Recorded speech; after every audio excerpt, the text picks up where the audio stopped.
ఏం రాసింది అక్కడ చూడండి. 1 పేతురు 3:7 కృపావరాలలో కూడా ఆమె ఒకటిగా ఎంచబడింది కాబట్టి 3:7 నీ ప్రార్థనలకు అభ్యంతరం కలగ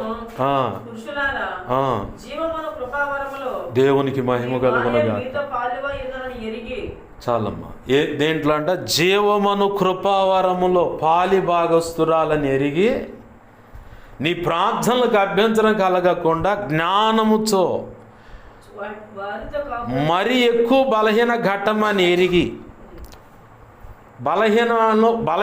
బలహీనరాలండి నా భార్య అంటారు, బలహీనుడండి నా భర్త అంటారు. ఇది ఇద్దరికి అన్వయించబడుతుంది, భార్య భర్తలు ఇద్దరికి ఈ వాక్యం.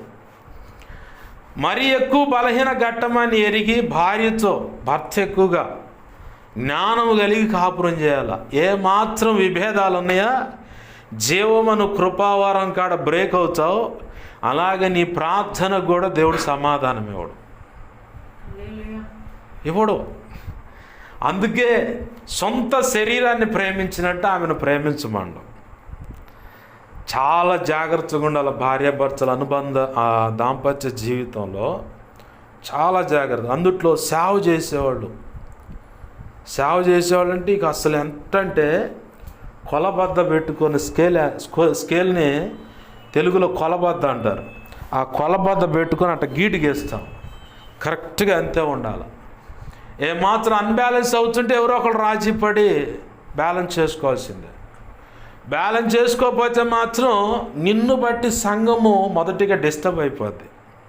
ఏమంటుందో తెలుసా? సంఘం నీ చెవికి వినపడదు కానీ సమాజానికి వారి నోటి మాట వినపడుతుంది. అరే వాళ్ళే సరిగా లేరురా, ఇక మన బతుకులేం సరిగా ఉంటాయి. ఎప్పుడు చూసినా వాళ్ళు ఎప్పుడు తగాదులు ఏదో కారణం ఉంటుంది. అయితే ఇలాంటి సందర్భాలు కడుపులో పెట్టుకొని ప్రార్థన చేసే విశ్వాసుల ముందు జరిగినా పర్లేదు. కానీ అరాకొర విశ్వాసం కలిగిన వ్యక్తుల ముందు కనుక ఇలాంటివి ఒకవేళ తెలిసి ఉంటే వాళ్ళు మంచి 40-20 సైజులు వేస్తారు బ్యానర్లో. 40-20 సైజులో గుంటూరు జిన్నా టవర్ సెంటర్లో ఉన్న బ్యానర్ నేను చూసాను. 40-20 సైజు అంత పెద్దగా టామ్ చేస్తారు. కాబట్టి దైవజనులు అన్నారు, సేవ అంటే కత్తి మీద నడక. చావు ఒకటే, కత్తి మీద నడక. కత్తి మీద నడక అంటే ఎటుపక్క భాష గారు అంటే పొదును ఎటుందో దాని మీదే నడవాల. భార్య అయినా భర్త అయినా లేదా సేవకుడైనా సేవకురాలైనా దాని మీద నడిస్తేనే, నడుస్తున్నప్పుడు ఇట్లన్నా తెగిపోద్ది, ఇట్లన్నా దిగిపోద్ది.